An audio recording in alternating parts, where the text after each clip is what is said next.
2026ஆம் ஆண்டு வரவு செலவு திட்டத்தின் கீழ் 18 வயது மற்றும் அதற்கு மேற்பட்ட சுமார் 22 மில்லியன் மலேசியர்களுக்கு 100 ரிங்கிட் தொகையை சும்பாங்கான் அசாஸ் ராமா உதவியாக பிப்ரவரி நடுப்பகுதிக்குள் வழங்கவிருப்பதாக டத்தோஸ்ரீ அன்வார் இப்ராஹிம் அறிவித்துள்ளார். அது மட்டுமின்றி இது ரமாலான் மற்றும் சீன புத்தாண்டு பண்டிகைகளுக்கு தயாராகுவதற்கு மக்களுக்கு உதவும் என்று அவர் தெரிவித்தார். ஏற்கனவே சும்பாங்கான் துணை ராமா STR பெறும் 9 மில்லியன் பயனர்களுக்கு மாதாந்திர சாரா உதவி தொடர்ந்து கிடைக்கும்.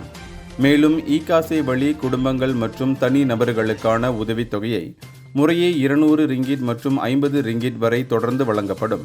இதனிடையே இலக்கிடப்பட்ட மானிய சேமிப்பிலிருந்து பெறப்பட்ட 15 பில்லியன் ரிங்கிட் நிதி வாழ்க்கை செலவினத்தை குறைக்கவும், பாயோங் ராமா மற்றும் ஜுவாலான் ராமா திட்டங்களை விரிவுபடுத்தவும் அடுத்த ஆண்டு 1 பில்லியன் ஒதுக்கப்படும்.